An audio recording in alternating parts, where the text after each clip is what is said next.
Good evening and welcome to the Job Search Solution, the radio program where we talk about looking for a job, changing jobs, changing careers, hiring.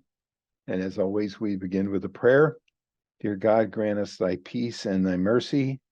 Thy will be done. As we do every Wednesday, Rich Savinski is going to be with us here in just a few minutes, talking about consultants in the workplace and some new things that are going on there.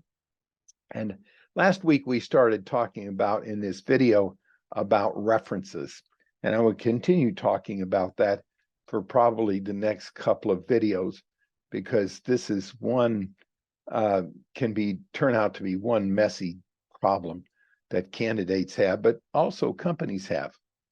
First of all, it goes without saying that you really, as a candidate, you really need to come up with business references. Yeah, if you want to get your priest or your rabbi or your mother or aunt or uncle or somebody that you went to high school with, yeah, I guess you can. Maybe sometimes companies will accept that. Most hiring authorities don't want to hear that.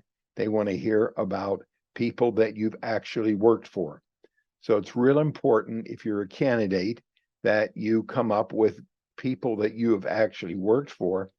And it's real important too, if you're a hiring authority, for you to check references of people that have really managed the candidate that you are interviewing.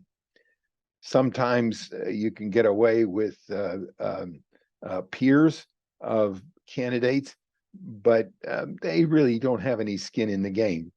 Employers identify with employers. So it's important that you get references of people that the candidate has actually worked for. Companies don't have to give references. Lots of companies don't. They just don't. People are under the illusion that they have to give references. They don't have to give references at all. The HR department doesn't have to give them. A lot of times, it's pretty traditional that we have situations where a company will verify when a person worked at the company. They'll verify salary and earnings, although that's going by the wayside. And they'll verify whether or not the candidate is rehirable, although that's going away too.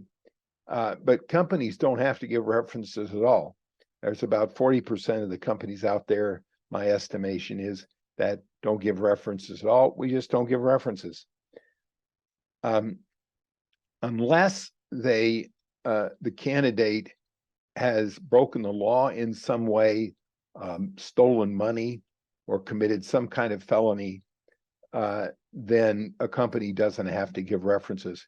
If a candidate has done one of those things, legally, at least in Texas, the company that they work for is bound to inform another company that the candidate has then somehow broken the law.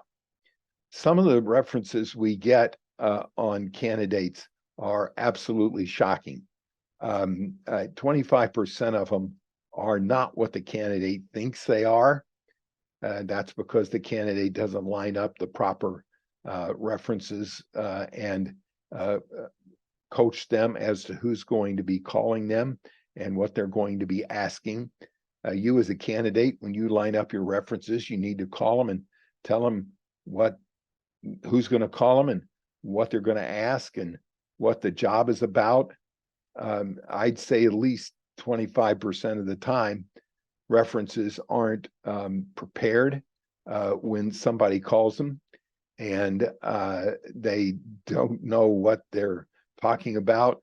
I had one time where the employer told the new employer, the old employer told the new employer that the candidate was real good at selling real big deals. He was real good at nursing real big companies. He hardly made any cold calls, and he was used to selling really big deals, and he was really good at it. Well, the job entailed a lot of cold calls, a lot of small sales, to a lot of activity, and the candidate didn't get the job for that reason. So you better prepare your prepare your references for references being called them. Sometimes employers will say, I have to have a reference. And the candidate will say something like, well, my previous company doesn't allow references to be checked. And so if you're smart as an employer, you'll say, look, every other candidate we're interviewing is coming up with references. You need to come up with some references. If you don't come up with references, I can't consider you.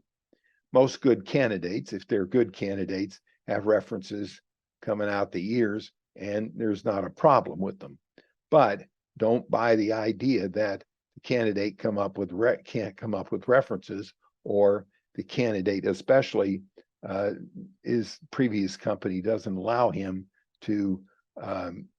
doesn't allow references to be given. Find a reference. Find references before you even get started in the interviewing process. Warn those references that people are going to be calling them, and call those people before a reference is being checked, because so they need to know. Prepare your references. There's nothing worse than a reference being called and doesn't know what he's referring the candidate to, who he's referring them to, and that kind of thing. Some companies won't give references unless it's in writing. Most companies, 98% of the companies in the world, in the country, are less than 100 people. Most of the times, the smaller companies will do that kind of thing, but you really need to be careful about that. You need to make sure the references are correct and that they are well coached and well versed about who they're talking to and what the job is about. We'll get into more of that in a future video. All right, we're going to take a short break. Stay tuned. This is Tony Bashir with the Job Search Solution.